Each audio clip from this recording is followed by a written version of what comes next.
Excellencies, distinguished guests, ladies and gentlemen, my name is Ali Aslan.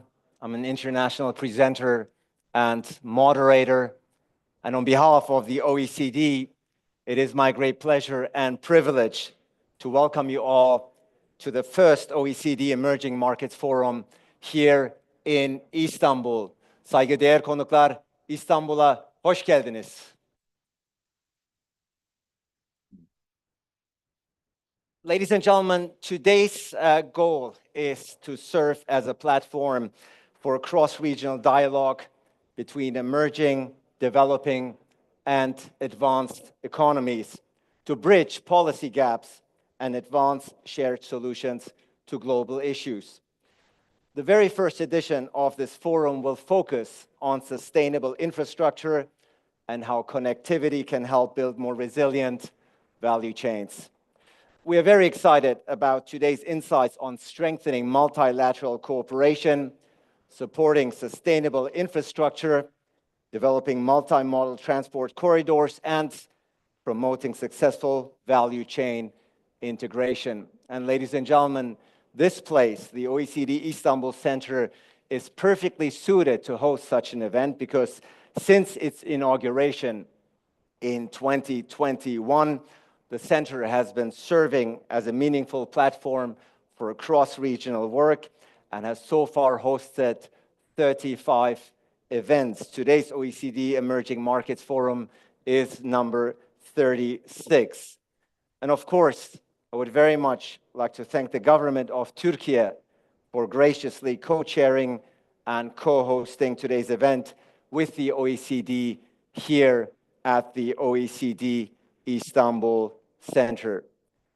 And now, ladies and gentlemen, without further ado, to kick off the very first Emerging Markets Forum, it is my great pleasure and privilege to invite to the stage His Excellency, the Trade Minister of Turkey, Professor Dr. Ömer Bolat.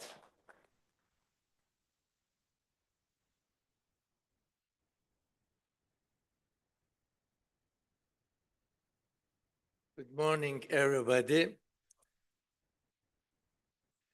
Honorable Secretary General of OECD, Mr. Matthias Cormann, my dear colleague, Mr. Abdülkadir Uraloğlu, Honorable Minister of Transportation of Turkey, and distinguished ministers from member countries and guest countries for this forum.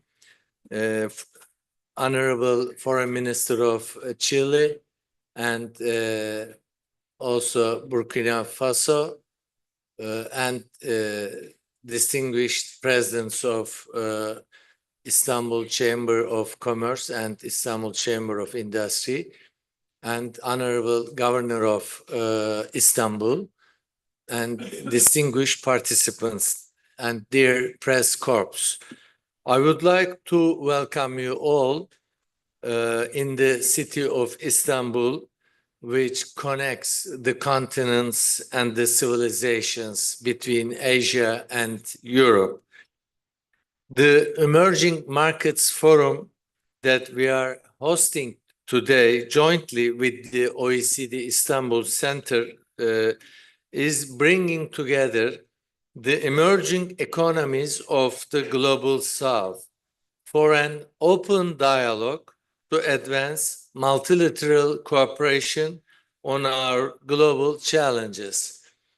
By the way, I would like to mention that our President, Honorable President of Turkey, Mr. Recep Tayyip Erdogan, had instructed our Minister of Trade to host OECD's regional center in Istanbul 4 years ago. And exactly in this building, we host OECD's regional center in Istanbul.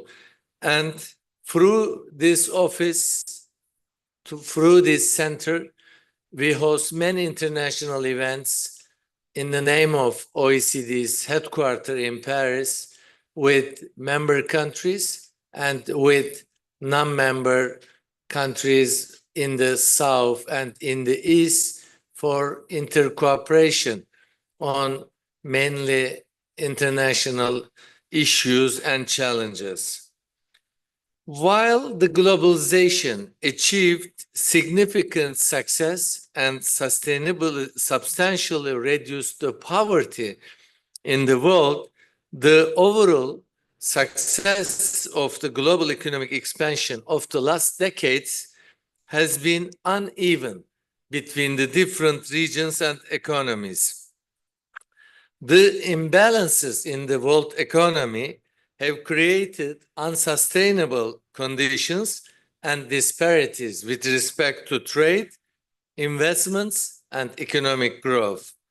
Also, the global economy has gone through fundamental transformation and major external shocks in recent years, leading to global fragmentation and a slowing growth cycle.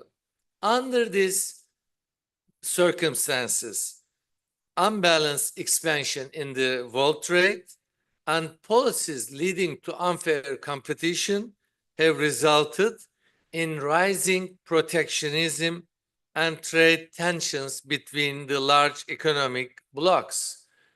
Every day, we all witness the recent decisions, trends in this respect. Moreover, the world trade and economy have been under strong headwinds since many years, such as supply chain disruptions, logistical bottlenecks, and geopolitical conflicts. Besides these turbulences that we are facing in relation to temporary shocks, two fundamental issues are changing the global economic structure.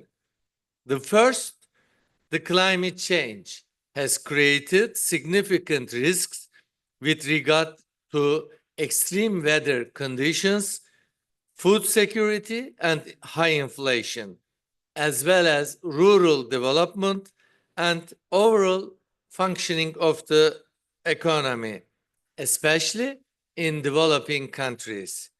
Accordingly, the green transition has taken place at the center of economic policies in many countries, including my country, Turkey. This requires a structural modification in production and consumption processes.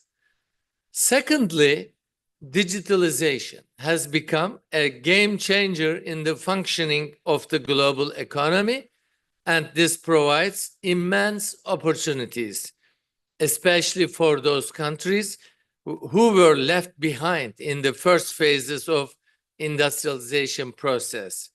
However, unequal opportunities in access to digital technologies and financing remain as a serious problem. Against this structural transformation of the global economy, where there is an urgent need of financing for the green and digital transformations, twin transformations, especially in the developing world. Slowing world trade and economic growth, and this has increased protectionism, as well as higher debt levels are particularly concerning for advancing global prosperity. In the meantime, the current multilateral economic system lacks adequate capabilities to capture the new parameters and challenges of the world economy and remain unresponsive against current global issues. Under these circumstances, the world economy is at a critical juncture now, where globalization is changing in nature. Economy policies have now become part of a broader global agenda, and the functioning of the global value chains is interconnected with a wide range of complex and pressing global issues. Within this context, we need a responsive multilateral economic system, keeping the benefits of a free and fair trade, improving access to finance, and supporting the sustainable development path in the world while preserving our global commons. I would like to underline 4 critical areas for cooperation that may significantly contribute to this goal. First, open, transparent, and competitive markets are very critical for providing predictable business environment and boosting investments. For this purpose, we need to strengthen the rules-based multilateral trading system, and we should tackle with the market distortive policies to ensure level playing field in the global economy. Second, in the green and digital transition process and policies, we need to work together and we need to avoid fragmentation in the world economy to reach effective results. Multilateral cooperation in these areas is critical for a just transition and to ensure conformity between different approaches to minimize compliance costs and trade restrictiveness. This may also create an enabling environment for dissemination of efficient technologies and best policies. Third, as 9% of the population, world population, still suffering from hunger and the climate change creates unprecedented risks in agriculture. The need for action is clear and very urgent. We need to increase multilateral dialogue to ensure well-functioning agriculture markets and to promote resilient food and agriculture systems. This is essential for not only ensuring global food security, but also for supporting rural development. Fourth, we need to work for increasing the resilience of global value chains against external shocks and for ensuring long-term stability of the global supply structure.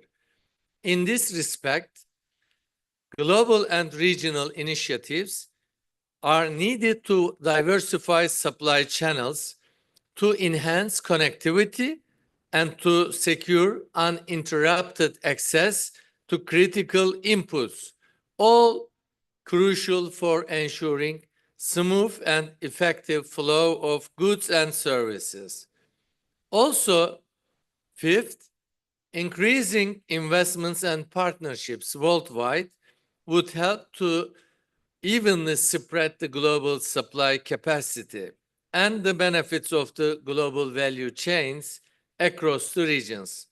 In this vein, we should foster multilateral collaboration for promoting foreign direct investments, joint ventures, and partnerships, as well as safe technology and know-how transfer. Honorable Ministers, distinguished guests, change and unpredictability have become the main parameters of the global economy. Against this background, increasing dialogue and cooperation among emerging economies are very much needed for reaching towards a more sustainable and fair world economy and world trade, while preserving the gains of the globalization of the last decades.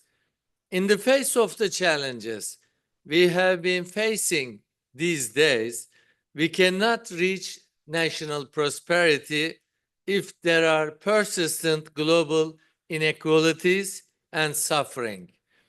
With this understanding, we sincerely believe that this OECD Emerging Markets Forum will provide a unique platform for emerging economies to put forward open-minded and constructive deliberations for deepening cooperation towards common prosperity. I welcome you all again today in Istanbul and wish you very fruitful discussions.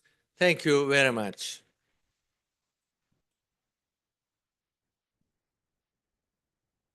Thank you indeed to the Trade Minister of Turkey, Professor Dr. Ömer Bolat, for his presence, but more importantly, his remarks, of course. You said it, Minister, quite correctly. There are numerous challenges these days that the global economy is facing, and multinational and multilateral cooperation becomes more imminent and more relevant in order to face these challenges during these indeed troubling times. Ladies and gentlemen, and now it is my great pleasure and privilege to invite a gentleman up to the stage with whom I've had the great pleasure of sharing the stage numerous times all over the world. So it gives me a distinct pleasure to see him here in Istanbul. Ladies and gentlemen, please welcome the Secretary General of the OECD, Matthias Cormann. Hello, Matthias.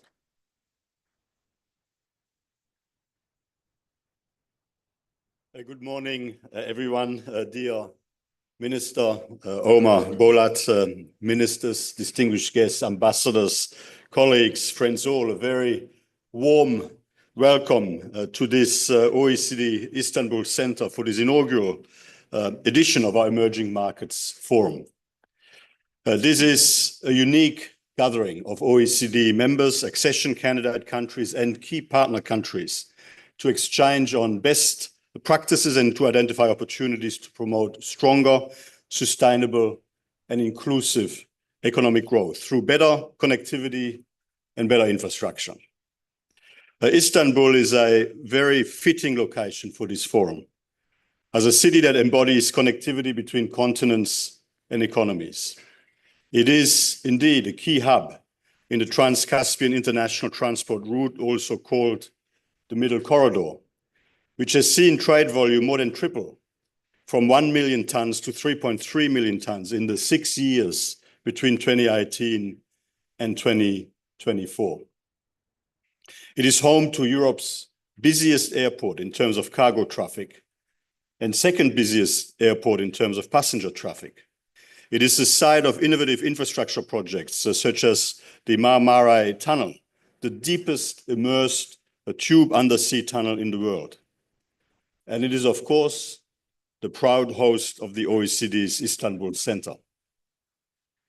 This center has become a hub for the OECD's growing engagement with emerging economies, having hosted more than 35 international events, indeed 36 today, across a wide range of policy areas since the official opening back in 2022. Infrastructure and connectivity are a key focus of this center. And of course, also a key focus of our global engagement more broadly, reflecting their fundamental importance for fueling growth and enhancing productivity, for improving market access and opening up new investment opportunities, for strengthening global supply chains, and for driving increased participation and inclusion, as well as for making our energy and transport systems more sustainable and more resilient to the effects of climate change. Global infrastructure needs are massive, and current levels of investment are insufficient to meet those needs. The Global Infrastructure Hub has estimated that the infrastructure investment gap will reach $15 trillion US by 2040. Scaling up private infrastructure finance will be essential to help close this gap, particularly in emerging markets which are facing significant debt sustainability pressures. This forum then is an opportunity to exchange views and to hear about the OECD's policy tools and initiatives on scaling up private finance for infrastructure. For example, the OECD principles for private sector participation in infrastructure provide guidance for governments on structuring and managing their engagement with the private sector to ensure value for money for taxpayers, as well as sufficient returns to attract high-quality investment. We're now revising those principles with our latest insights, including lessons learned on sound project management and the increasing emphasis on resilience in infrastructure investment. The Blue Dot Network, which the OECD is hosting, also helps governments attract new private infrastructure investment with a voluntary certification scheme for infrastructure projects. It leverages OECD standards and best practices to address information gaps regarding infrastructure quality and sustainability with standard measurement criteria to help inform private investment decisions. The Blue Dot Network has already completed 3 pilot certifications, including the Eurasia Tunnel right here in Istanbul. The OECD is also supporting governments in using innovative new financing tools to attract a private infrastructure investment. This includes sovereign sustainable bonds, which reached a record issuance level of $170 billion US last year. Our flagship Global Debt Report provides guidance for sovereign debt management offices to build capacity in the issuance of these bonds. And we will also launch new guidance on blended finance for climate change adaptation in the coming months, building on the Development Assistance Committee's blended finance principles with new analysis on green, social, sustainability-linked bonds. More broadly, we are helping countries draw on the extraordinary potential of trade corridors to enhance connectivity. Today, as part of our Eurasia Competitiveness Program, we are launching a scoreboard measuring connectivity across the Middle Corridor, which I mentioned earlier. With over 40 indicators, this scoreboard assesses physical infrastructure, regulations, border procedures, and cost effectiveness in Azerbaijan, Georgia, Kazakhstan, and Turkey. And our analysis shows that investments in transport infrastructure have indeed significantly expanded transport capacity across those countries.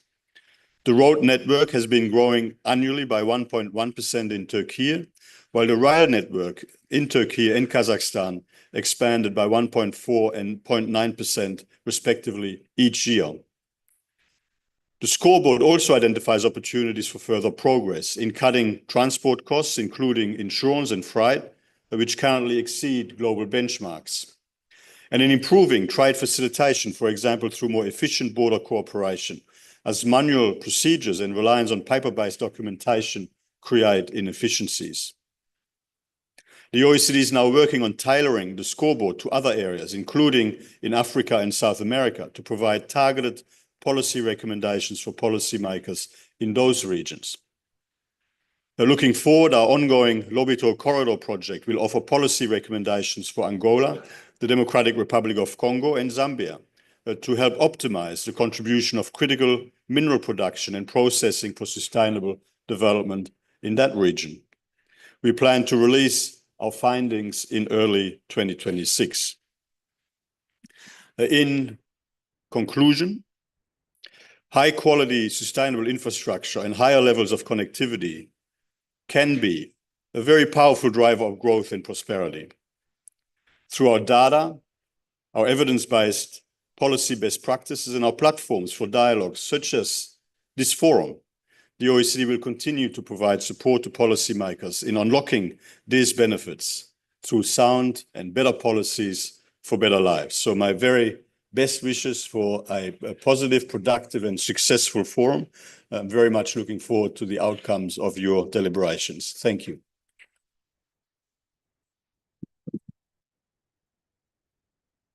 Thank you indeed to the Secretary General of the OECD, Matthias Cormann, whose presence and also his words today once again underline the commitment of the OECD to serve as a much-needed bridge builder and platform for multilateral cooperation and dialogue. Thank you so much indeed, Secretary General. Interestingly enough, this center was inaugurated in 2021, back then virtually during the COVID crisis, of course, by His Excellency President Recep Tayyip Erdogan, and then once again in 2023 physically by Matthias Cormann, the Secretary General of the OECD. Ladies and gentlemen, this wraps up the opening remarks segment, but we're not done, quite on the contrary. Very much looking forward to two insightful keynotes now, because the first edition of the Emerging Markets Forum will feature the theme, Making Connectivity Work for Resilient Global Value Chains, which is, of course, built upon two pillars, namely the connection between transport and infrastructure, and how trade and investment framework can support them. And therefore, we will now be joined by two distinguished speakers who will walk us through these important and essential themes. First up, she's the Deputy Minister for Investment Affairs, Government Offerings and Investment Promotion at the Ministry of Investment and Foreign Trade of Egypt. Ladies and gentlemen, please welcome Ghada Noor.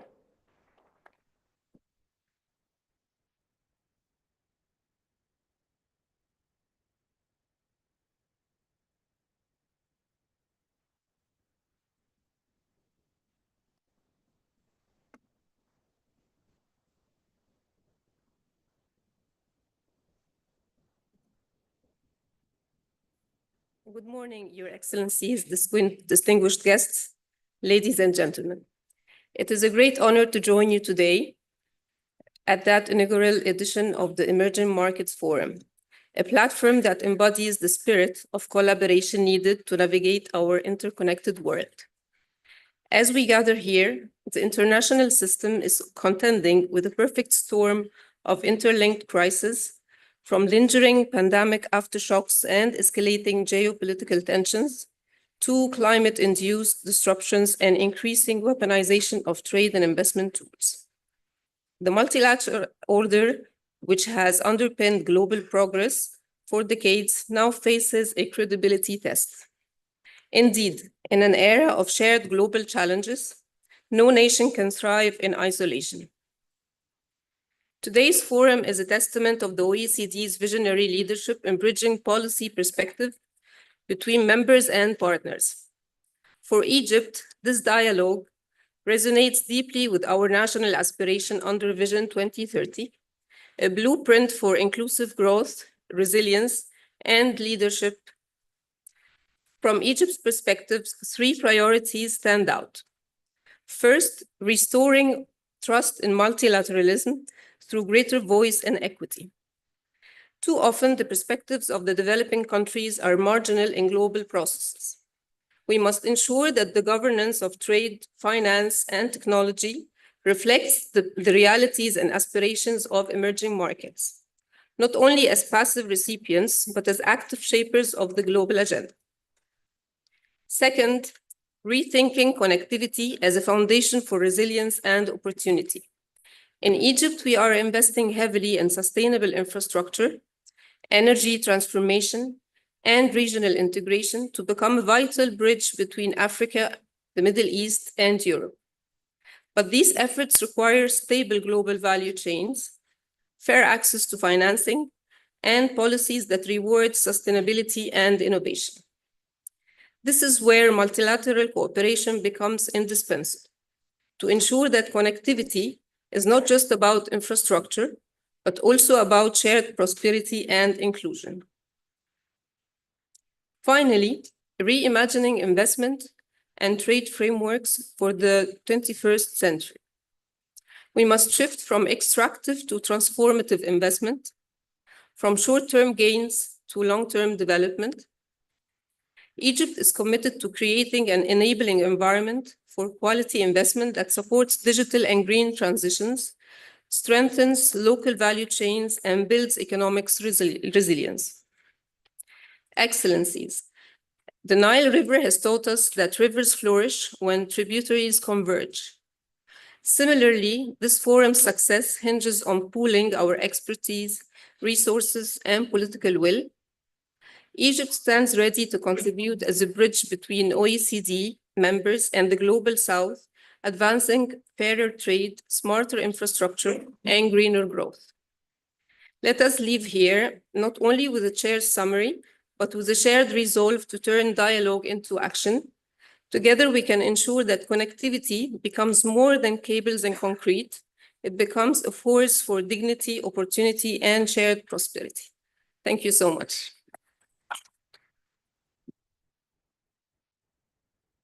Thank you indeed to Ghada Noor. Thank you so much for coming. Thank you so much for your remarks. The Deputy Minister for Investment Affairs at the Ministry of Investment and Foreign Trade of Egypt. Ladies and gentlemen, and now for the final keynote of the Emerging Markets Forum today, it's my great pleasure to invite to the stage. The next speech will be in Turkish, by the way, so for those who might not be quite fluent and efficient and proficient in Turkish, please have your translate kits ready. And I'm delighted to see him again. We were just together back on stage last year for the International Roads Congress. Great to see him once again. Ladies and gentlemen, His Excellency, the Minister of Transport of the Government of Turkey, His Excellency Abdülkadir Uraloğlu. Hoş geldiniz Sayın Bakanım.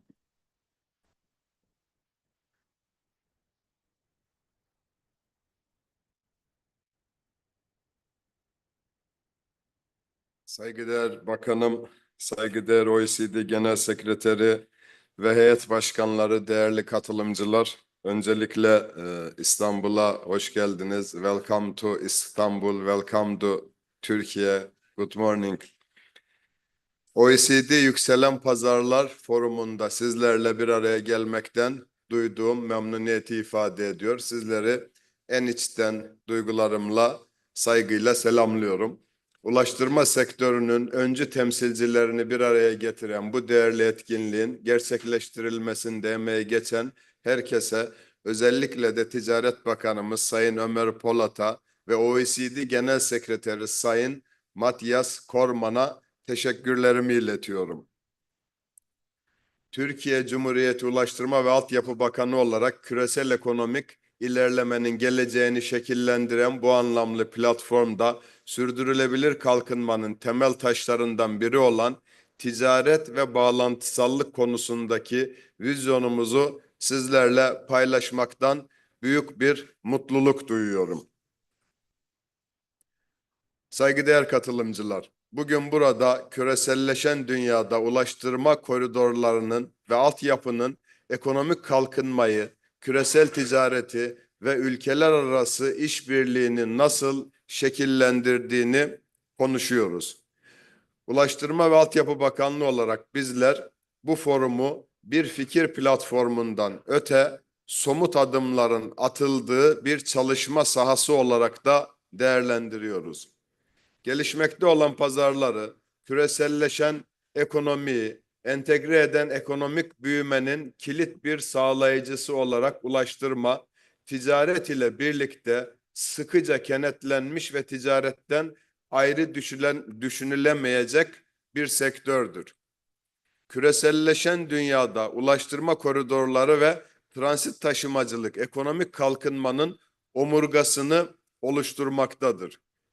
Ulaştırma altyapısına harcanacak her bir kuruş ticaret maliyetlerini azaltmaya, ekonomik büyümeyi artırmaya, küresel, bölgesel entegrasyonu teşvik etmeye ve sürdürülebilir kalkınma hedeflerine ulaşmaya katkı sağlayacaktır.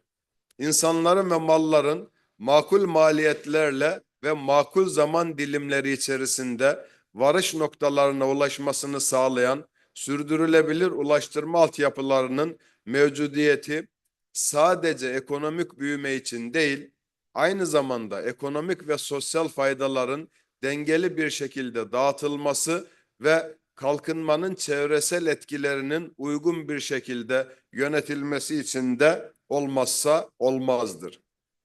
Ancak devam eden jeopolitik gerilimler, bölgesel çatışmalar ve iklim değişiminin neden olduğu lojistik zorlukların ortaya çıkması, maliyetlerin maalesef artmasına ve tedarik zincirlerinin kesintiye uğramasına sebep olmaktadır. Bu bağlamda ulaştırma bağlantılarının kesintisiz şekilde devam etmesi için yeni alternatiflerin geliştirilmesi, ihracatını ve ithalatını kesintisiz olarak yapmak isteyen ülkeler için önem teşkil etmektedir. Değerli misafirler, değerli katılımcılar. Ticaret hızlanıyor, sınırlar aşılıyor ve biz Türkiye yüzyılını bu dinamiklerin anahtarı olan ulaştırma koridorlarıyla şekillendiriyoruz, şekillendirmeye gayret ediyoruz. Türkiye, Asya ile Avrupa'yı birleştiren Doğu-Batı koridorunda doğal bir köprü olduğu gibi Kafkaslardan Afrika'ya uzanan Kuzey-Güney koridorlarının ise tam merkezinde bulunan ülkedir. Birbirini tamamlayıcı ve destekleyici nitelikte olan Doğu-Batı aksındaki orta koridor ve Basra Körfezi'ni ülkemiz üzerinden Avrupa'ya ve Orta Asya'ya bağlayacak olan kalkınma yolu projelerinin merkezinde yer alıyoruz. Ayrıca 4 saatlik bir uçuşla 1,5 milyar insanın yaşadığı ve 51,2 trilyon dolarlık bir ekonomik hacme sahip 67 ülkeye de ulaşabiliyoruz. Dolayısıyla ülkemiz kıtalar arası ulaştırma koridorlarının sağlıklı işletilmesinde bir nevi kilit taşı görevi görmektedir. Bu ana arterlere bağlanacak diğer güzergahlar ile Türkiye üzerinden geçen taşımacılık potansiyeli de kat be kat artmaktadır. Bunun yanı sıra Avrasya ülkeleriyle olan derin ortak tarihi ve kültürel bağlarımız sayesinde bölge ülkeleriyle işbirliği potansiyelini artırmak için her türlü girişimi de hayata geçirmeye gayret ediyoruz. Bu bağlamda ulusal ulaştırma yatırımlarımızı uluslararası koridorlar perspektifi doğrultusunda düzenliyoruz.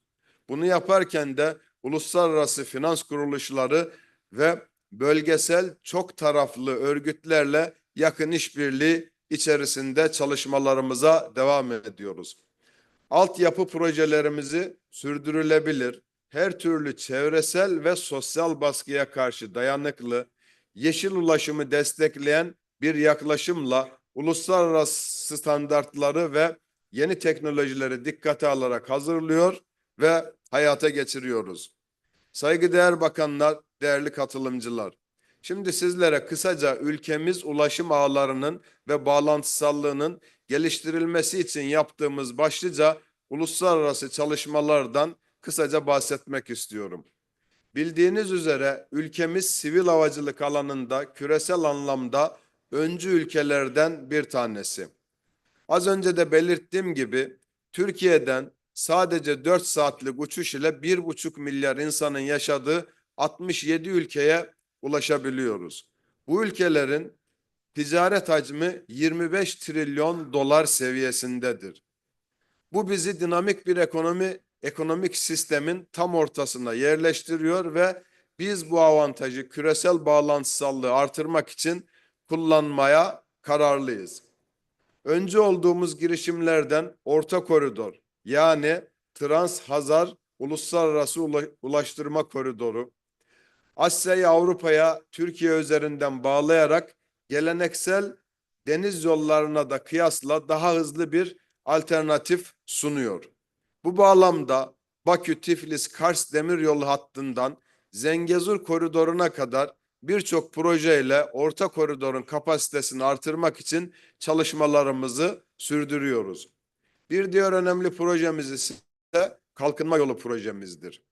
Irak'ın Basra Körfezi'nde Fav Limanı'ndan 1200 kilometrelik demiryolu ve karayolu ile Türkiye'ye ve buradan da Avrupa'ya bağlayan bu çok mutlu koridordur. Proje tamamlandığında Asya ile Avrupa arasındaki geçiş süresini mevcut deniz yollarına kıyasla 15 güne kadar kısaltmayı ve bölgesel ticareti canlandırmayı hedefliyoruz. Bilindiği üzere bu proje kapsamında 22 Nisan 2024'te Sayın Cumhurbaşkanımızın liderliğinde Irak, Katar ve Birleşik Arap Emirlikleri Ulaştırma Bakanlarıyla Kalkınma Yolu Projesi mütabakat zaptını imzalayarak bu Uzyanor projede tarihi bir adım attık. Bu güçlü başlangıcın ardından 2024 yılı içinde 29 Ağustos ve 31 Ekim tarihlerinde 1. ve 2. Bakanlar Konseyi toplantılarını da gerçekleştirdik. Özellikle ikinci konseyde Bakanlar Deklarasyonu'nu onaylayarak kararlılığımızı da perçinledik ve ilan ettik. Yeni demiryolu ve karayolu altyapı yatırımları için ön tasarımlar tamamlandı. Ancak nihai tasarımlar için zemin etütleri ve hassas ölçümler gibi kritik adımları atıyor ve bu konuda da hızla ilerliyoruz. Havalimanı'nın 1200 kilometrelik demiryolu ve otoyolla Türkiye'ye, oradan da Avrupa'ya bağlayacak kalkınma yolu bölgesel ticarette yeni bir çağ başlatacak adeta.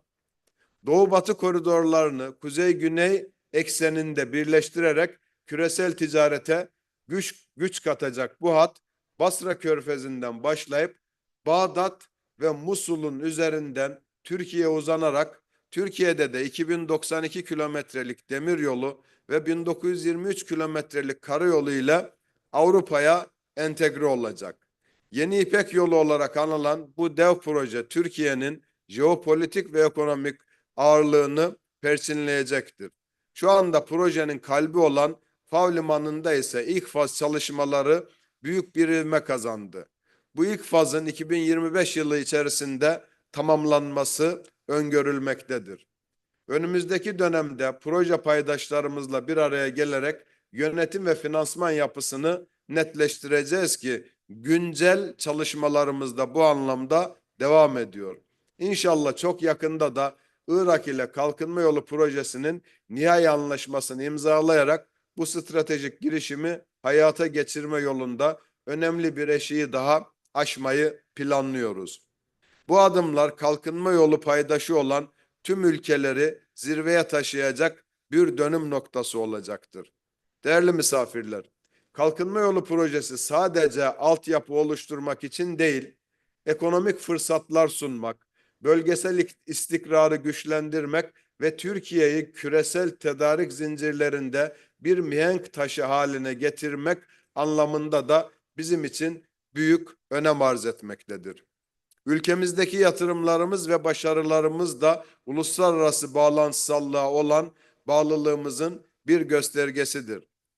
Bakın özellikle son 23 yılda Ulaştırma ve Altyapı Bakanlığı olarak ulaştırma alanında, haberleşme alanında 290 milyar dolarlık yatırımı hayata geçirdik. Yani ülkemiz gibi bir ülkede 290 milyar dolarlık yatırım gerçekten çok kıymetlidir.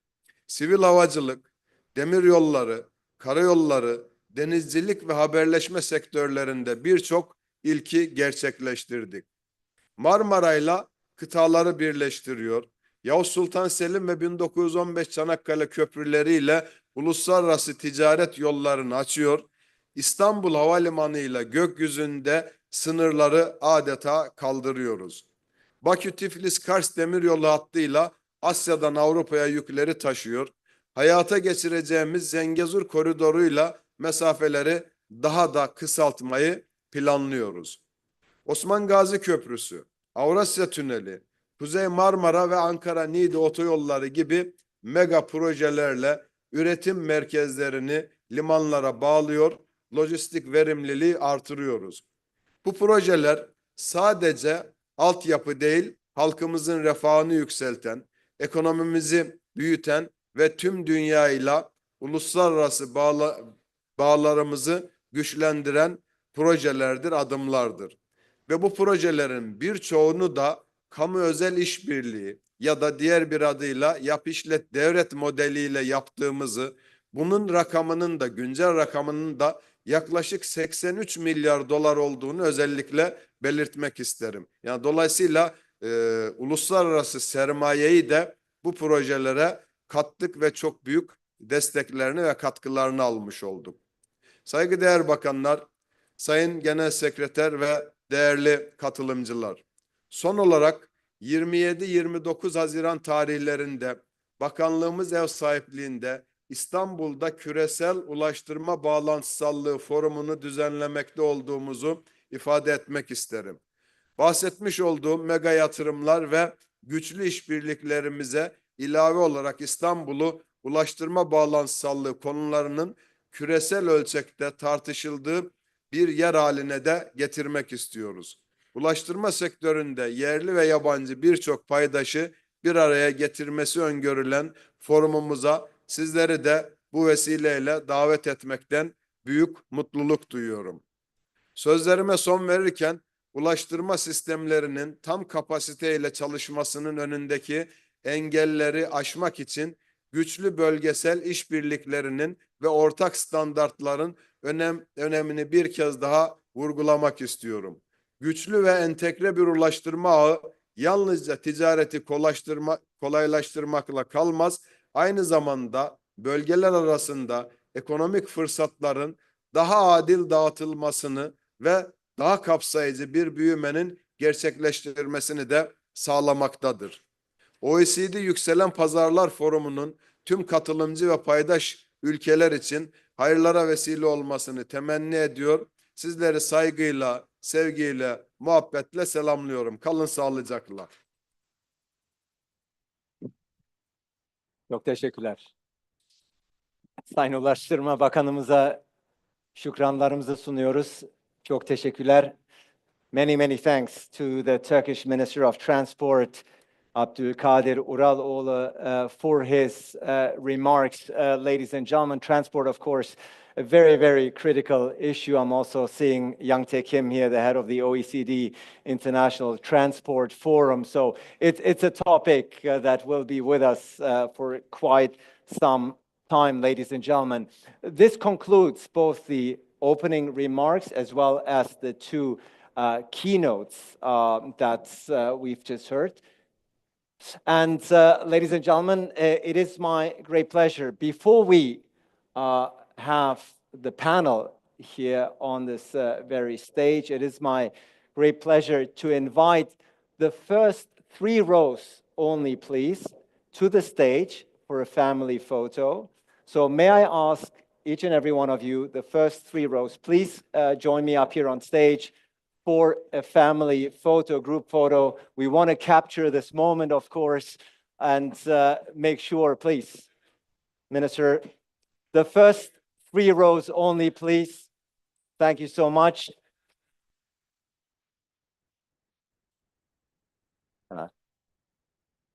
And please, could we take the seats and do the small talk later?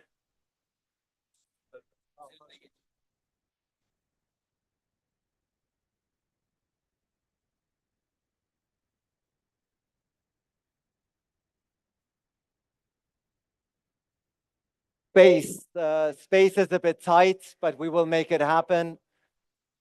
Ladies and gentlemen, let me get out of the photo. Let's give them a round of applause for this beautiful photo, ladies and gentlemen. Let's accompany this.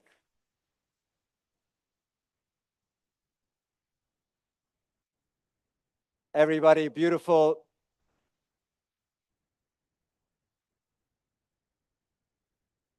This will definitely be posted on Instagram.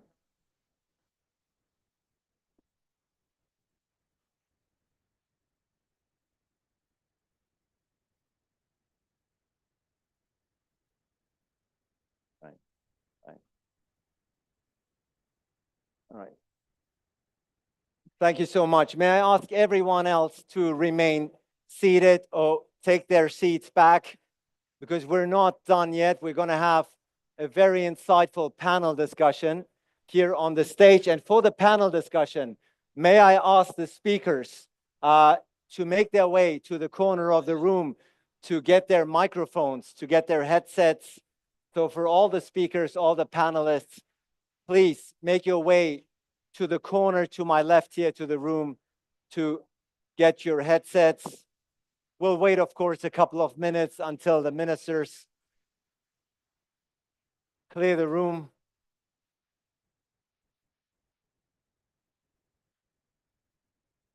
For everyone else, please remain seated. We have a very exciting, very insightful panel discussion coming up.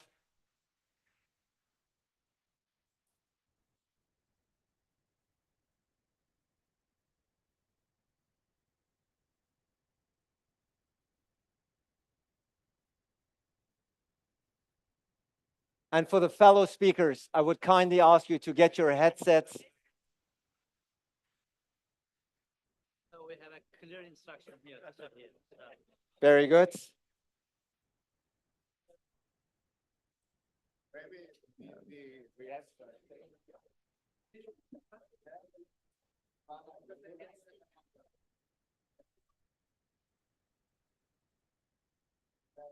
Ladies and gentlemen, if you're not on this panel, may I ask you to kindly take your seats back so that we can get back on track here. Of course, I fully understand there's always going to be some commotion after such a big group and family photo, but if I can kindly ask for your attention, because as you can see, our distinguished speakers are getting mic'd up. And this opening dialogue, ladies and gentlemen, is titled Rethinking Transversal Challenges in a Fragmented Multilateral System. This panel will address what's next for strengthening international cooperation. And I'm already seeing everybody is more or less ready to go. The last couple of microphones are being put on. But this gives me the opportunity to introduce and hand over to the moderator of this distinguished panel. He is, of course, the director for OECD Global Relations and Cooperation. He's also the OECD Sherpa for the G7, G20, and APAC. And it's my great pleasure to hand over to him, ladies and gentlemen. Please welcome Andreas Schall. Andreas, the floor is yours. Great to have you. Great to see you. The floor is yours. After you. So thank you much. Thanks so much for being with us. And my pleasure. Ministers, vice ministers, ambassadors, pleasure to be with you in this high-level Sherpa panel, which includes a number of high-level policymakers leading Sherpas in their countries, ambassadors, vice ministers, Assistant Secretary General. So very pleased to welcome here with me on stage the Sherpa of South Africa, Director General in the Ministry of External Relations of South Africa, Zane Dakwor. Please give him a warm welcome. My dear friend.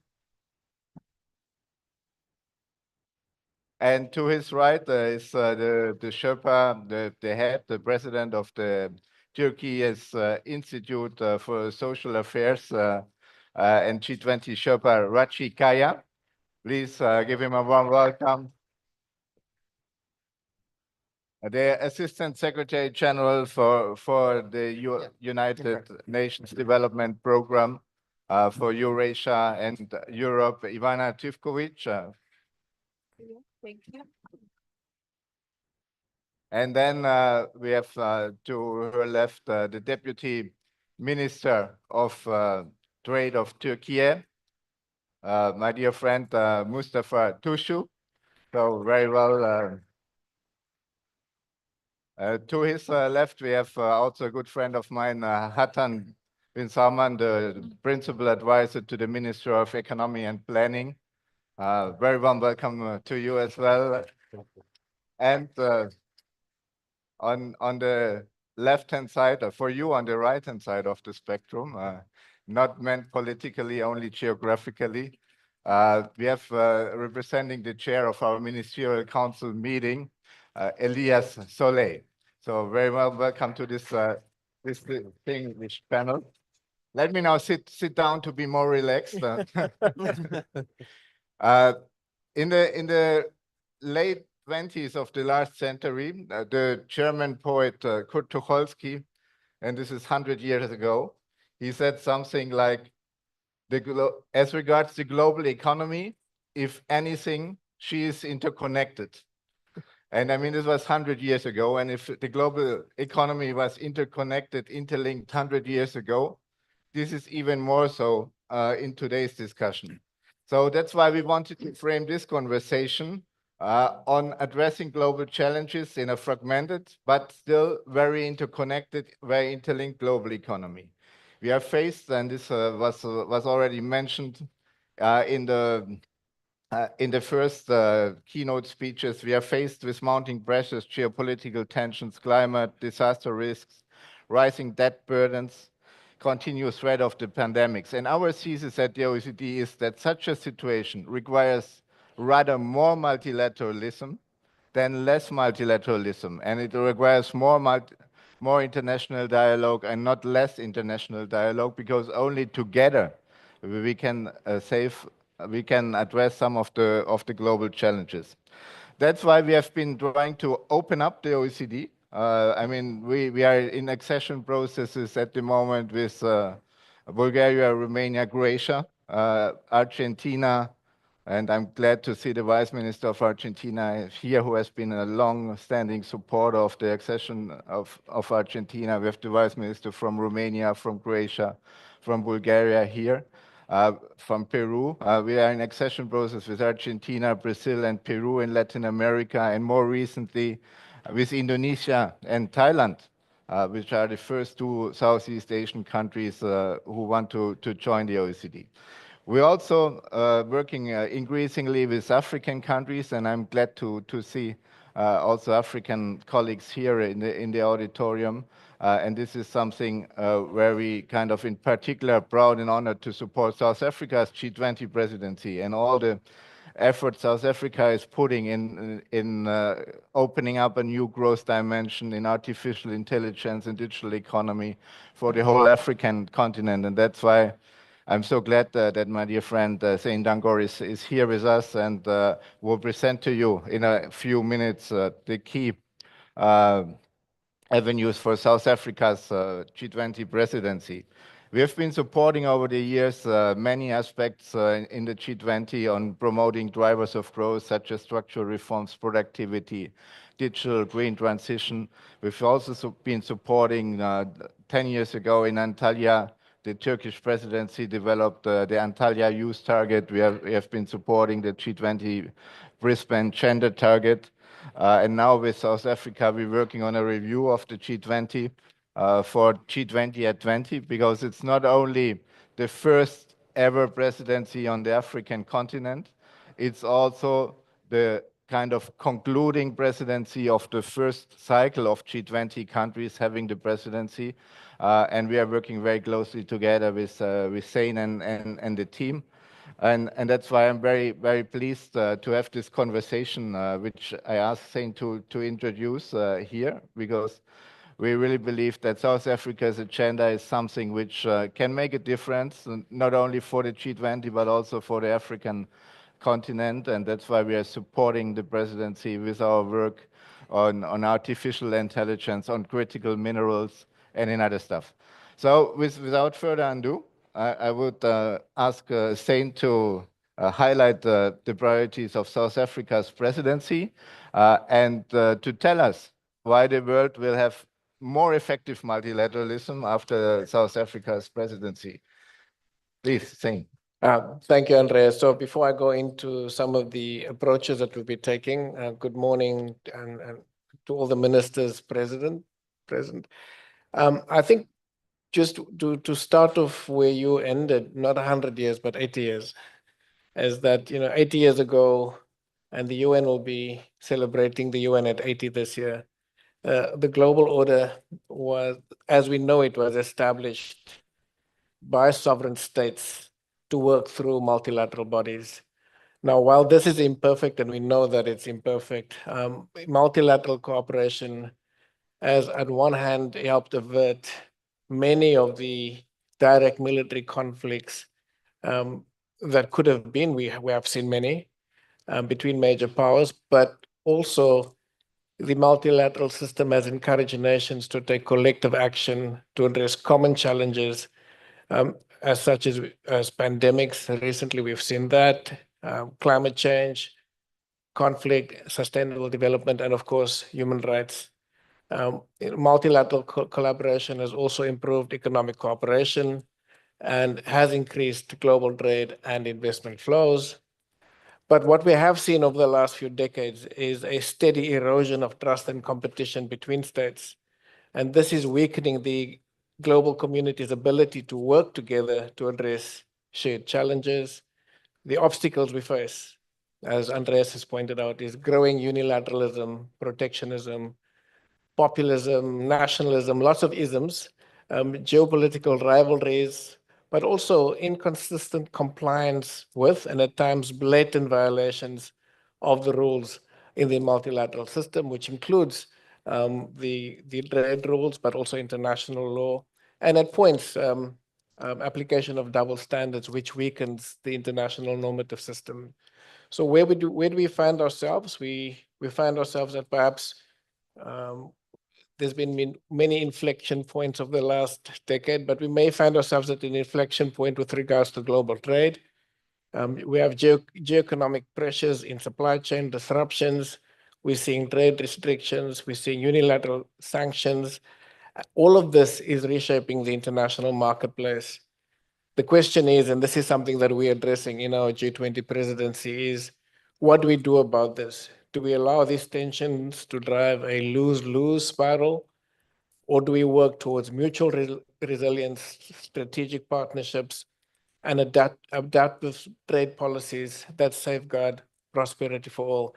This is essentially what we are dealing with in our theme for the G20. It's cooperation over competition. And it's important given the context that we are in. You know, many of the opening remarks dealt with the issues of trade, and I want to just make the point that trade has never existed in a vacuum. It has always been intertwined with politics. It's always been intertwined with national security and economic power.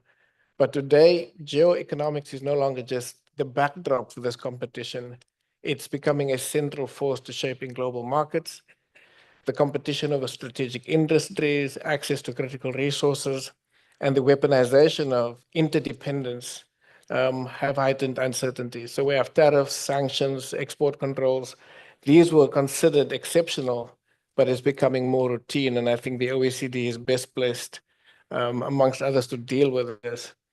The result of all of this is a costly fragmentation of global trade, where economies, firms, and importantly, the individual consumer faces rising costs, supply chain bottlenecks, and increased volatility.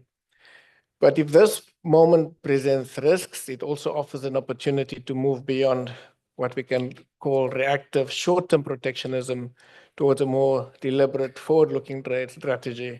This means looking at diversification, not decoupling. So there is an opportunity to build multi-regional supply chains and investing in alternative trade corridors. There's the opportunity to strengthen regional and plurilateral agreements. We see this in Africa through the AfCFTA, and we also see other common markets emerging dealing with the same issues.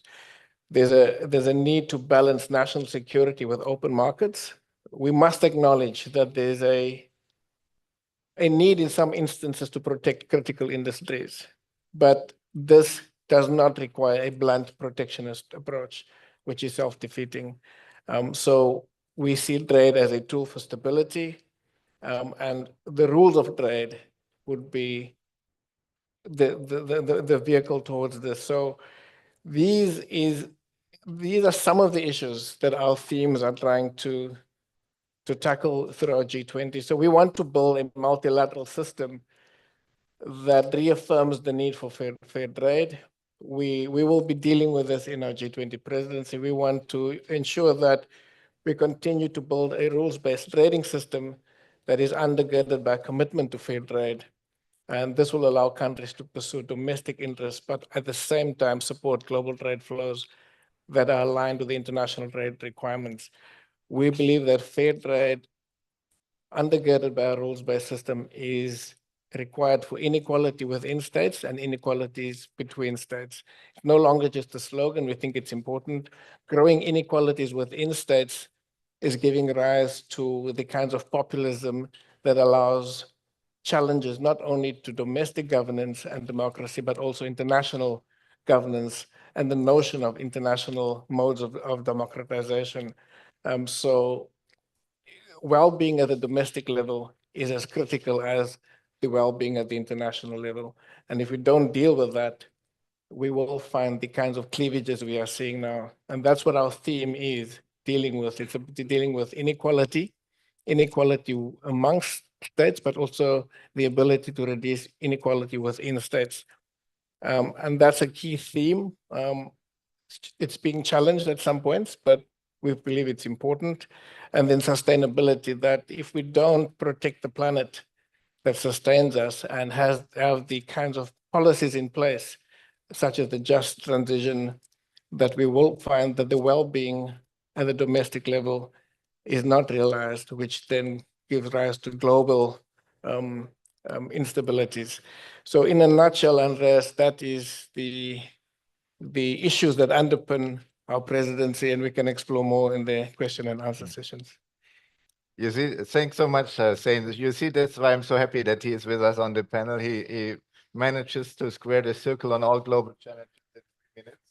So thanks so much for this, and thanks. I mean, the highlight cooperation instead of competition. We need a rules-based order, even if the rules-based order, which we had, may not have been perfect and needs reform. We need to answer also some of the trade fragmentation, trade tensions with a rules-based, with a cooperation-based approach. And I mean, listening to you, I mean, and we'll come to Liasole later, but I mean, this is very much linked to also the ministerial topic, what we have, which is the headline is leading the way towards resilient, inclusive, sustainable prosperity through rules-based trade, investment and innovation. So you see the South African priorities together with the OECD MCM priorities are very much aligned. But let me just, before we kind of further deepen also this cooperation, how we can align our respective agendas more, let me ask Rashid Kaya, because Turkey had the presidency of the G20 10 years ago, basically in the middle of the cycle. So I remember having been in Antalya in 2015, and we agreed on this Antalya goal to improve youth employment. And so for you, taking G20 history in the last 10 years and for the next 10 years, what do you think the G20 can do more in this current context? What's in there, and how would you see Turkey's priorities in this respect? Okay. Thank you, Andreas, distinguished guest. I welcome you all, and it is my gratitude to the Minister of Trade and the OECD, to Istanbul Center for organizing this important meeting. And also Zain, my good friend, thanks for having this meeting. I know as G20 presidency, your schedule is very busy. Welcome. And it is my privilege to be with such panelists. Thank you for the opportunity to speak today. Do we have another round, or this is? It depends how fast you are. I'm trying to catch up a bit the delay, but we will have another round. Okay. We'll open the floor for questions. Okay. This, I think we will have one and then 2 questions, I think. Okay, then. As you know, in those days, there are important developments, and the most important ones is recent tariffs affecting the global trade and ultimately the discussions on multilateralism. Last week, we at Sherpa meeting had opportunity to discuss these matters, but even in 1 week time, we have seen a lot of challenges affecting us. So we are having transformative challenges around not just trade, because of digitalization, rapid developments on AI, demographical changes, climate change, and need for energy transitions, geopolitical problems, and the responsibility of achieving sustainable development goals. Despite all these challenges, the situation is more fragile as we are experiencing low growth and high debt environment. The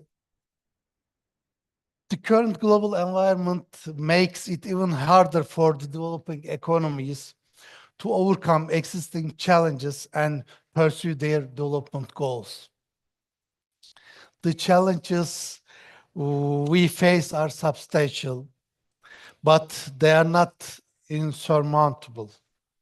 By reinforcing multilateral cooperation, we can build more inclusive, resilient, and sustainable global economy that benefits all nations, especially those that need it most. What I believe is that the time is not to be neither pessimistic nor naive. What we should do now is to keep the channels open and improve further dialogue while refraining from further diplomatic crisis.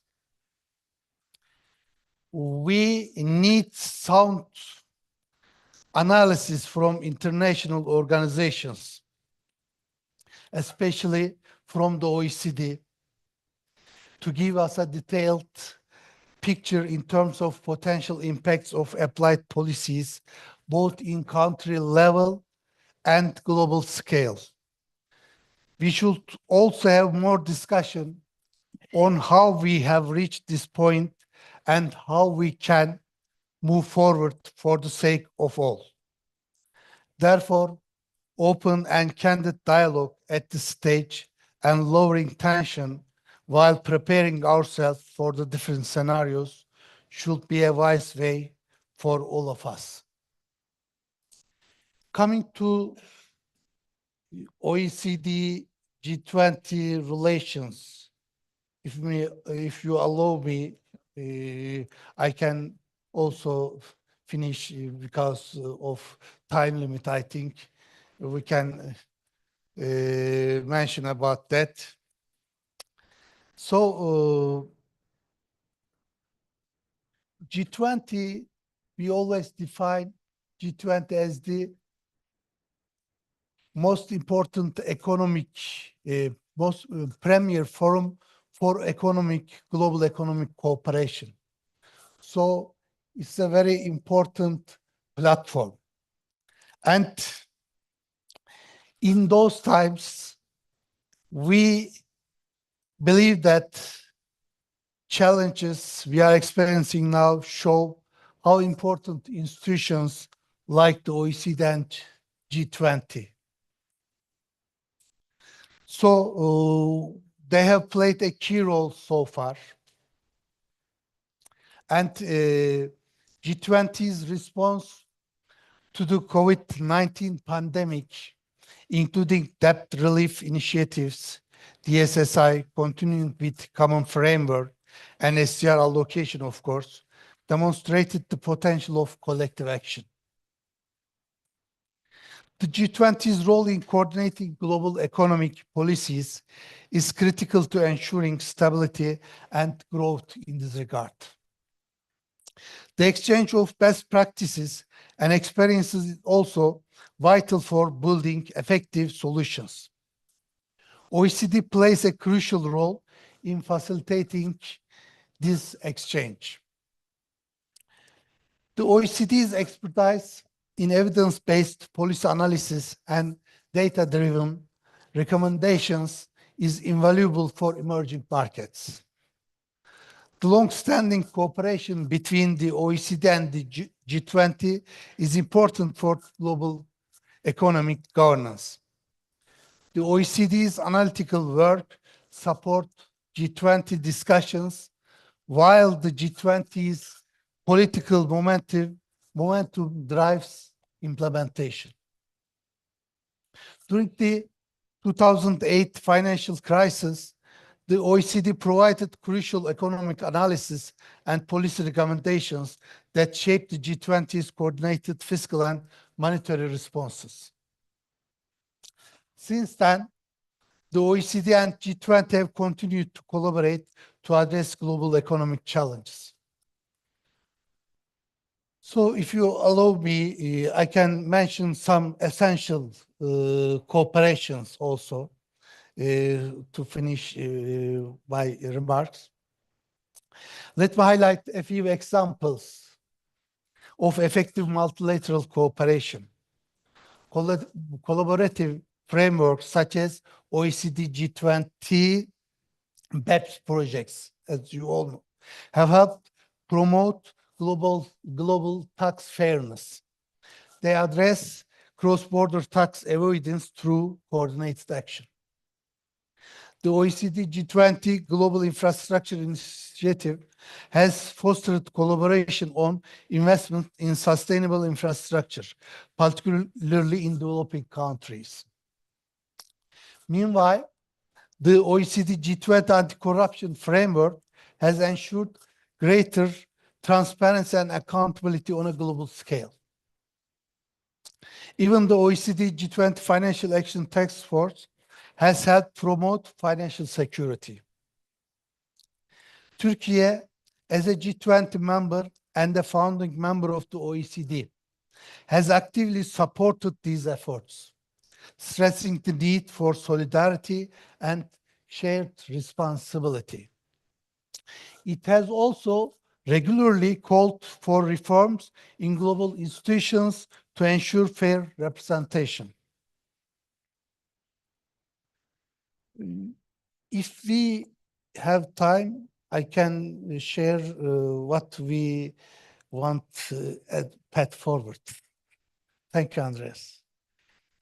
Thanks so much. So maybe we keep this for the second round.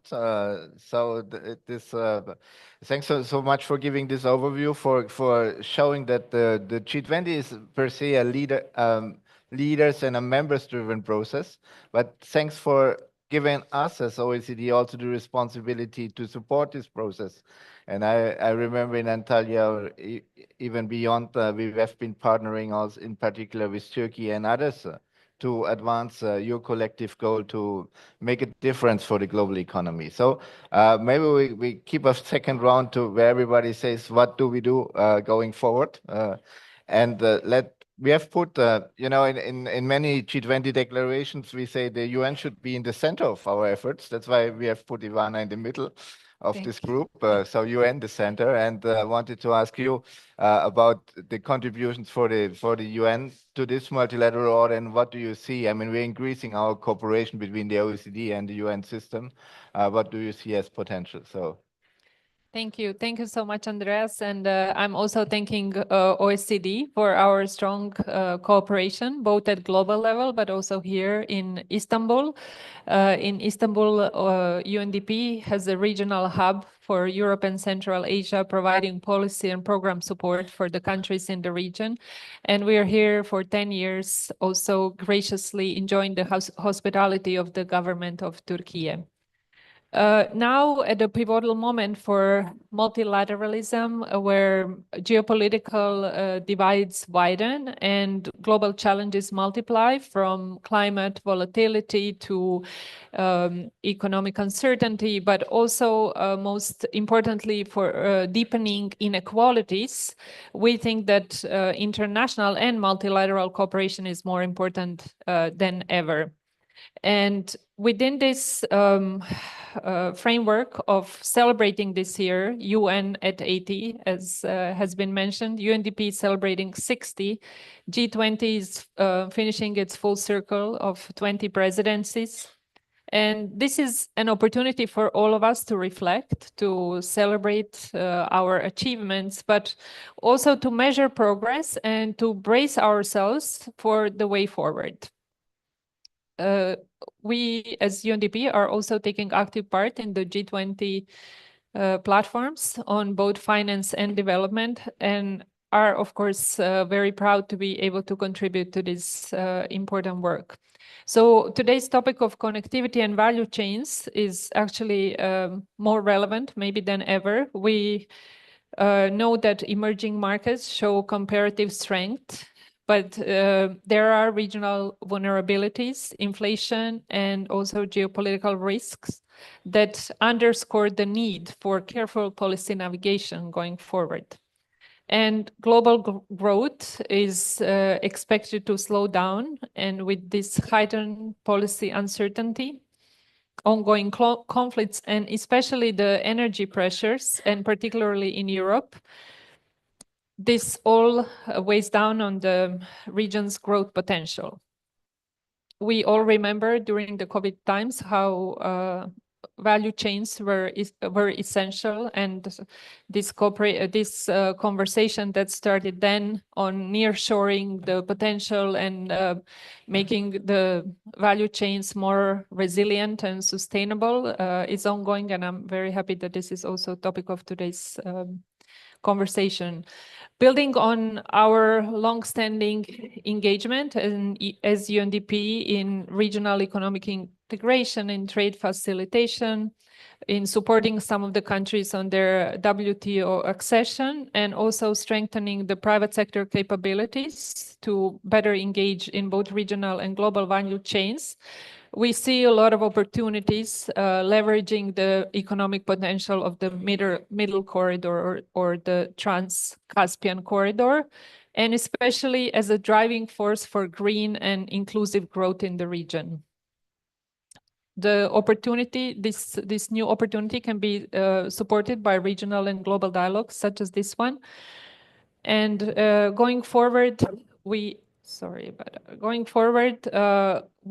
will continue supporting countries in identifying green and future-proof value chains, but also hands-on work on supporting SMEs to develop their products as higher value, and also creating decent jobs and promoting sustainable production facilities, including with women economic empowerment. So I'm very much looking forward to this discussion, and I hope this is one of the many to come. Thank you. Thanks so much, Ivana, for being in the center of this conversation, and thanks so much for mentioning also our increasing cooperation. And indeed, I mean, we are working with UNDP in many of our regional programs in Egypt with the resident coordinator on the Egypt country program, in other areas. So UNDP is a really strong partner for everything what we are doing. And I mean, in terms where things are getting times when things are getting tight, it's even more important also for us on the international organization side to stand together. Now let me turn over to a panelist without whom we would not be sitting here, because we really have to say a big thank you to you, Mustafa Tuslu, because you have been instrumental in creating the Istanbul Center. You have been instrumental in the MOU, which is signed next door, which puts the Istanbul Center on sustainable footing, financing resources for the next 3 years. So we're very grateful to Turkey as Ministry of Trade and to you in person. So give us your take. Why are you investing in the OECD, in the Istanbul Center? Why is the multilateralism and what we are doing here the answer? Andreas, as you already mentioned, this is a great privilege for me, since I'm in this project from the inception of the idea of having this OECD Istanbul Center. The idea was back in 2015-16, and I was involved all the negotiations and also in making the first MOU back. And in the last 10 years, we have worked, and today I'm personally very pleased to have this gathering and also other events. This center I'm witnessing is getting more attraction from the world, and OECD has been investing here, and many players, members, and the others are also having interest in this center. I'm very proud to see this, and welcome to Turkey and Istanbul. Actually, my last years, I didn't only spend here in this OECD business. Also, I was in WTO, and also I attended almost all G20s in the last 15 years, and also all the ministerials in WTO ministerials. And I can tell that today the uncertainty is not coming out of blue. So we were in a path. Even the predictability was the main motto of the multilateral rules. We started to fade away some of the effectiveness of our rule in time. So I can tell that, of course, in the opening session, we heard our ministers mention, and also Secretary General mentioned about how sustainability is key, how predictability is key, and how also the inclusiveness is the key. So actually, this gives us the three answers. Did we manage to bring a sustainable trade in the last 10 years? Especially my colleague from UNDP mentioned in the inclusiveness part, did we do well? Unfortunately, we didn't cover many parts of the world in addressing the concerns and also in the benefiting from the welfare trade created. So we are not also at a good record. Here, we are not a very best time of trade, global trade. And we are seeing different uncertainty around us, multiple shocks, but we should accept that the world has changed very much, especially when compared to we have established WTO in 1995. So the rules are not the same. The global setting is not the same. And also some of the main targets of WTO and all other international organizations, like the motto of OECD, better policies for better lives. Could we manage this? Seems that we couldn't address some of our concerns. So inequality worsened. And in recent years, especially after the 2008 of the financial turmoil, we see that global trade is not increasing as it did before.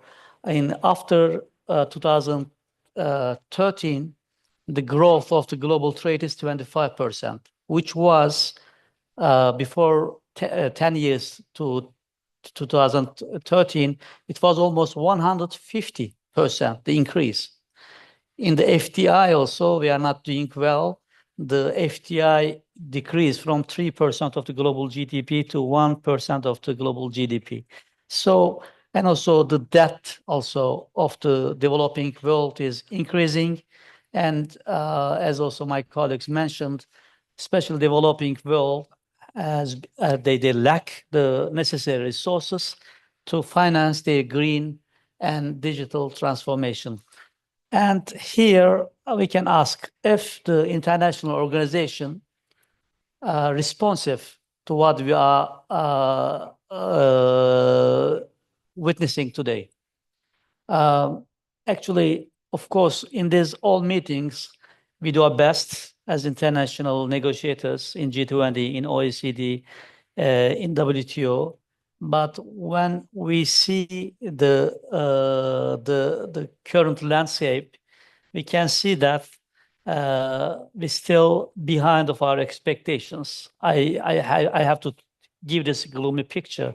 So we are here since we didn't manage to change the main settings. For example, first, I can tell that on overcapacity, in OECD, we have a work. In WTO, we have a work, but still there is much to do to fix this, especially also the second on industrial subsidies. Some countries have resources to fund their exports and their production manufacturing, and some countries do not have. And we couldn't have necessary rules also to have a level playing field for the developing world. For the subsidies also, we couldn't fix the problem. And also on the new issues like green and digital also, in the main platforms, we are not able to bring new rules with us. So as multilateral organizations, as international organizations, we have a lot to do. Of course, we are not very much comfortable with the current unilateral measures. However, we cannot take this, of course, given. Still, we have to think that trade is not a zero-sum game. All countries, G20 members, OECD members, and others should work together. And we have to convince people that these platforms are able to deliver. But at this stage, we have some deficiencies. We have to recognize them. As I said, even we are all very concerned about what is going on in global trade, but we cannot deny we have the problem. And we also have to recognize that the platforms like this, especially these evidence and scientific-based platforms, can create more to resolve, to address the challenges we are in. Turkey is a member of G20, a member of OECD, and it is bringing a lot to these platforms. It tries to connect the world in the developing one and also developed worlds, try to link them and to try to also bring the ones who are not heard in international platforms, in trade also. But here we have to unite and we have to act other than speaking. I'll be stopping here. Look forward to having my second question. Thank you. Thanks so much, dear Mustafa. So we have to act, not to speak. We continue speaking for the morning, but I promise we on our side will continue supporting you in acting. And I mean, the OECD will always be about open markets for trade and investment. We will always be an organization who is promoting drivers of growth. But you rightly also posed the question, is this trade what we have been promoting? Has it worked for all? Do we need a growth model that works for all? It's also something the South African and the Turkish Sherpa and the UNDP have raised. So there's maybe a question doing a lot of work on the drivers of growth, but doing also a lot of policies who makes this growth work for all the people. So with that, in this current context, then I should tell you the story that Hatan and myself organized the first ever signing of an MOU in the midst of the snow of Davos between Saudi Arabia and the OECD, a cooperation agreement with 15 or 16 projects. And so in this context, you have proven that you go always the current administration and government in Saudi Arabia goes new ways in the snow and beyond. But how do you see from a viewpoint of the Kingdom of Saudi Arabia? How do you see the international scene shaping up? What is your take on how the G20 and organizations like the OECD should move to respond to global challenges? Thank you, Andreas, and I'm so happy to be here. I would like to thank the Turkey government, Ministry of Trade, for hosting us, as well as the OECD for having this very important forum, I would say, at a very important moment in time. As you mentioned, Saudi Arabia, we have been always a constructive global player in the global arena. We have an affirmative belief in the multilateralism and the merit that brings with it. We are a founding member of the United Nations. We're a G20 member, not an OECD member, but We are heavily, as you mentioned, engaged with the OECD. We have been partners for the past 20 years. This is when our first encounter started. But as you mentioned, we have signed this comprehensive umbrella MOU between the Kingdom of Saudi Arabia and the OECD to further engage. And this comes from a need that Saudi Arabia has this belief in the merit that the OECD brings. We have been, since our Vision 2030, we have been changing the way that we are operating on a global platform. Saudi Arabia have been working heavily to de-escalating the region. And we have been also working as a convening power because we believe that no economic prosperity could be happening without stability. And we are a big believer that we cannot do this alone. We are part of this globe, and no nation or economy is an island. So we are all interconnected, and now more than ever, despite the challenges that we have, but we do share common ambitions, which is mainly developmental. So we believe that working together, and this is probably part of why we're engaging heavily with the OECD and other international organizations, as well as the UNDP. But with OECD specifically, we are engaged in more than 25 committees. We have adopted more than 6 legal instruments in all aspects, in taxation, in education, anti-corruption, etc. But we also are observing the shifts in the global trends, and there is more leaning towards more national priorities, where uncertainty is basically the elephant in the room. And we need to work together to overcome these challenges.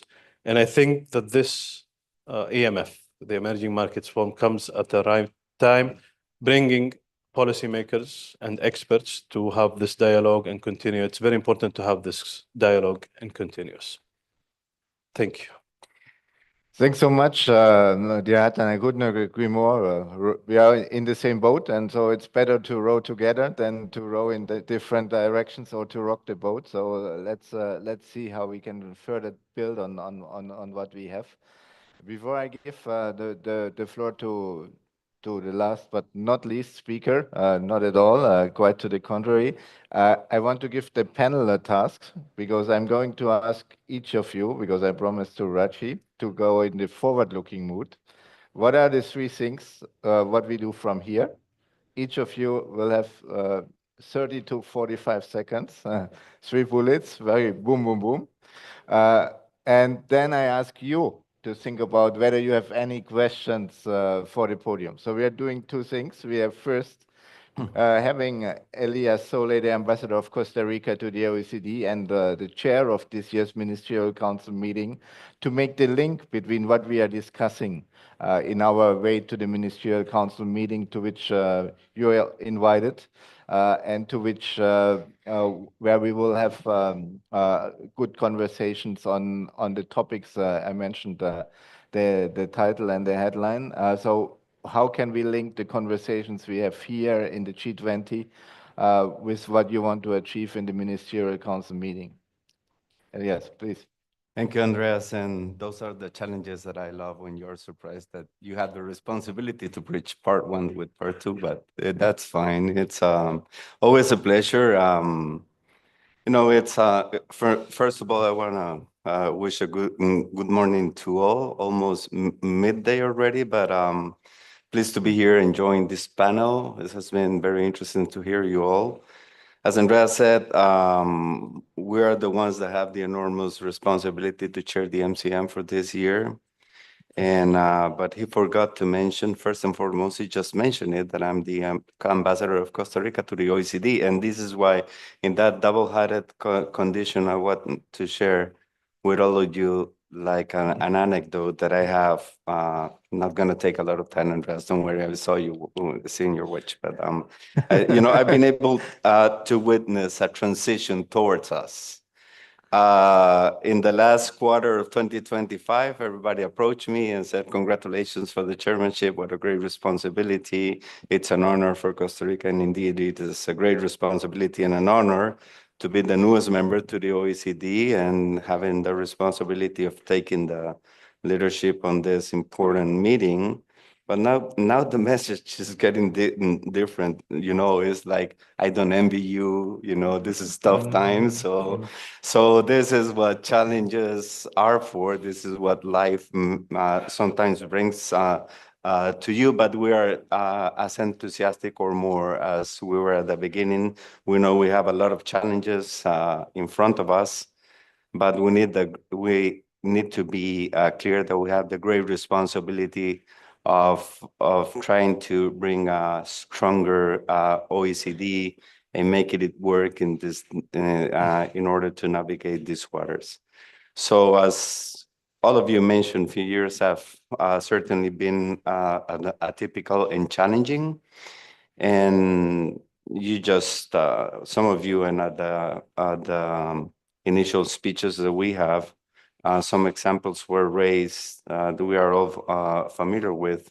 Unfortunately, 5 years ago, we experienced the pandemic, and that brought the global economy to a halt, followed by supply chain disruptions that all of you mentioned in some way that led to inflationary pressures not seen for decades.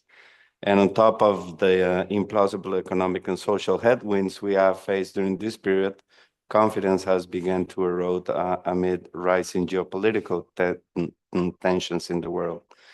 So data-driven and evidence-based multilateralism is being shaken, and now more than ever, as I mentioned before, OECD's central role as a beacon of honest and constructive dialogue needs to be promoted and protected as well. In this challenging context, I must say that we must decisively reaffirm the value of cooperation, of dialogue, flexibility, and partnership. The OECD is uniquely, it's my point of view, but I think maybe all of us share that, uniquely positioned to champion these ideals and keep leading to the global community towards policymaking firmly rooted in data science and evidence. It is the most present times that call for selfless leadership. And in this complex geopolitical landscape and in the aftermath of unprecedented economic events, the OECD's core values must be constantly recalled and practiced by individuals and by nations.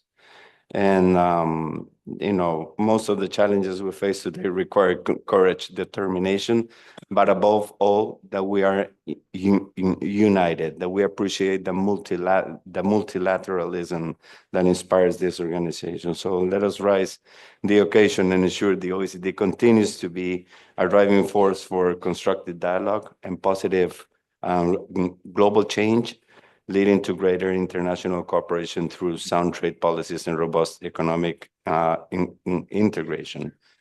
Now, Andreas, I don't have a couple of minutes more. Could I continue, or should I stop there and then? I mean, just thanks a million, Elias, because I mean we are very happy that you're in charge for the ministerial, and we continue to be happy and to wish you all the best. And, I know you're happy. Yeah. And we have to; it's our job. But because the dictators of time just gave me this note, we need to wrap up maximum 5 minutes. So Ali Aslan gave me this the moderation with 1 hour delay, and I'm catching up, and I'm try to end 15 minutes earlier. But I have promised each of the panelists to have 15 seconds, 20, now half a minute to give us the take. How do we move from here?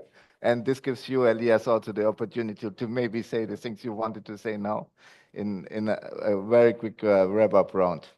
Zain. To change the world in the time that it takes somebody to tweet. 15 seconds. So for me, the key issue is that, I ended off by talking about the need to build a a system that contributes to global well-being. What we need to do is build a multilateral system that contributes to global well-being. And that is, has been pointed out, will require a replacement of competition, contestation, force as well, with dialogue and negotiations. This will require a strengthening of all the pillars of the UN, peace and security pillar, development pillar, the human rights pillar.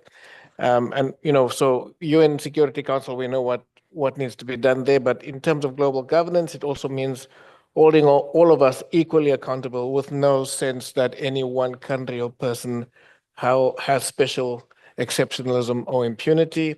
Within the trade and economic pillar, we need to reform the system to contribute to global well-being, and that includes refreshing the WTO, not destroying the WTO. And I think that is critical for us to underscore. And then also to refresh the important pillars that manage economic and development for the UN, ECOSOC, and the GA as well, and its specialized agencies. The GA is an important forum, but it cannot replace the UN. The UN pillars must be strengthened so that inclusive engagement by all member states can take place around the important social and economic policies that impact on everybody. Thanks so much. Very, very pertinent points. Only slightly longer than the 29 figures you can use in Twitter. So what is your tweet, Rachi, going forward? I think the most important thing is international institutions like OECD and G20 must collaborate even more closely to strengthen multilateralism. And the path ahead requires unity, determination, and shared responsibility. I demonstrated several examples of OECD and G20 collaboration. Now, as you mentioned, the review of G20 made by South African presidency is important. I'm particularly pleased that the OECD is serving as knowledge partner for that. So by leveraging OECD expertise and the G20's political influence, we can counter global fragmentation. I think this will help multilateral cooperation and ensure that global governance remains inclusive, fair, and effective. Thank you. Thanks so much. Very effective. Again, your statement. Ivana. Thank you. Thank you very much. I think we not only need to defend the multilateral system, but we also need to continue demonstrating its value. And we can do that through, and we continue to do that through inclusivity and transparency, but also making sure that priorities of developing and emerging economies and countries are being heard and represented. And also through an evidence-based partnership that we provide to countries, us as UNDP, OECD does that as well, database policy advice. We do that jointly very well through Tax Inspectors Without Borders in 63 countries around the world, supporting tax administrations. And finally, we need to do more to translate multilateralism to the local level and provide opportunities of inclusive growth. And through trade and connectivity, those would be the most natural parts. I will stop here. I have more to say, but great. We will have the lunch to continue the conversation, and this goes also for the opening up of the conversation. Mustafa. Thank you very much, Andreas. Also, I will put my last remarks. First, we have to admit that trade and investment was the key to reduce poverty in the world. We did a lot. International organizations, multilateral organizations, the rules first. The second, of course, global change has been established and disseminated, scattered in the world. But we have to admit that the world economy, the trade expansion have not benefit evenly in the world. Some players benefit more than others from this global welfare created by trade. For example, the share of China in the last 20 years in trade increased from 4% to 14%, while the total developing countries share only increased from 30 to 36%. So we have to fix it for the benefit of all countries. We have to be more inclusive. And also, we should see why economic security, why economic protectionism, fragmentation have become popular. We have to figure out the reason. And also, why the rules of multilateral rules have become secondary. Here, we need an fix in our rules. We have to have new rules, as I mentioned in the beginning, on subsidies, on overcapacity, and also to more transparency. We have a very good saying, motto. We tell that yesterday's sun cannot dry today's cloth. So here, the sun is with us, but it should be today, not from yesterday. But as the international organizations and the multilateral platforms, we need to coordinate things before others came and step in with their unilateral measures. Thanks so much. Yesterday's sun cannot dry today's clothes. Hatan, what's your punchline? Thank you, Andreas. I'm going to be short. I echo what my colleagues here have mentioned. I think at this moment where multilateralism is being questioned, we believe that it is a very effective tool, and we believe in the effectiveness of multilateralism. I think it's in the best interest of member states to work together. We believe that there are, despite the negativity or the negative perception about multilateralism and multilateral institutions, I think we need to be mindful of the challenges that they have, because at the end of the day, we can only cultivate the fruit of these institutions during crisis, and history have told us and showed us. I mean, just to name few, back in the financial crisis, where $4 trillion were being mobilized just to overcome that crisis. During the pandemic, we have seen, as mentioned by my colleague here, the initiatives that have been taken regarding debt and debt reliefs. The IMF, for example, in the past 80 decades since its inception, they have worked to help more projects and finance projects with more than $650 billion. So all of these are initiatives, are efforts that needs to be put in order. But as Zain has mentioned, maybe we need to look at it in a fresh eye and do it in a different way, more impactful and more innovative. Thank you. Okay, the dirty clothes and the fresh eye and the sun. Okay, Elias, show us how short and punchy an OECD MCM chair can be. Thank you. I know you'll be very happy if I mention that I endorse what everyone else said, but I'm going to take a minute. I think we should approach current challenges, as I mentioned before, with responsibility and realism at the moment. And this is why our goal is to foster direct, pragmatic, constructive, and the members among the ministers that are going to participate at the MCM, and basically contributing decisively to continue building an OECD that champions evidence-based multilateralism.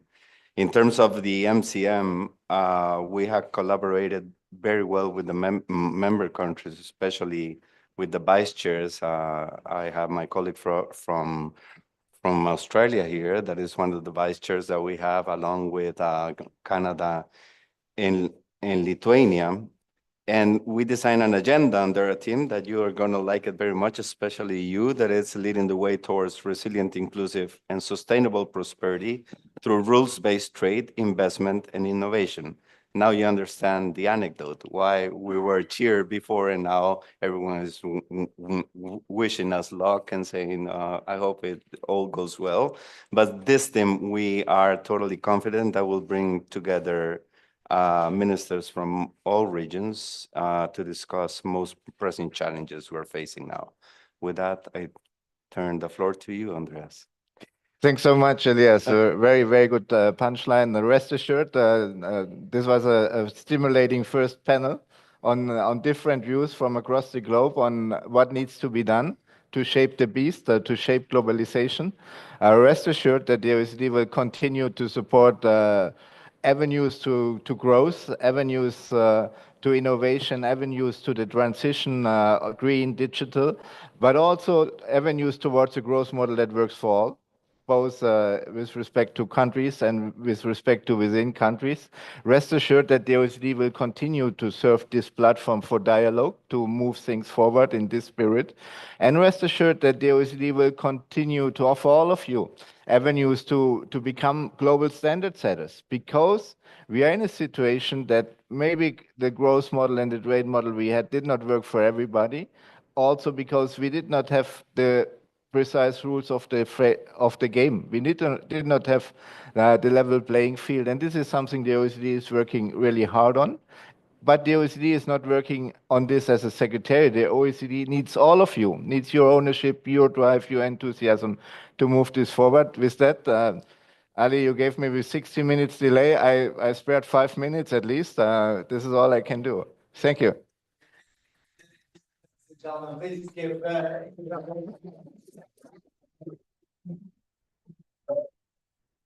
You know how it is, Andreas. You know, time is always a precious commodity, one way or the other. But you are, of course, right to point out we started late. Therefore, your effort, and more importantly, your efforts to keep it as precise and compact, very much appreciated to all the esteemed panelists here. Thank you so much for your valuable insights, ladies and gentlemen. This wraps up the ceremonial part of the very first Emerging Markets Forum. The discussion at a high level, will be continued at the Pera Palace Hotel immediately without a break in order to save time, because I know some of you on this panel, in the audience, and frankly, including myself, we will have to get to Antalya as well. There's going to be the Antalya Diplomacy Forum. So one high-level event is chasing the others. Suffice to say, thank you so much for your attention, for your attendance, and let's wrap up this Emerging Markets Forum here at the OECD Istanbul Center once again with a warm applause for this wonderful panel. Thank you so much.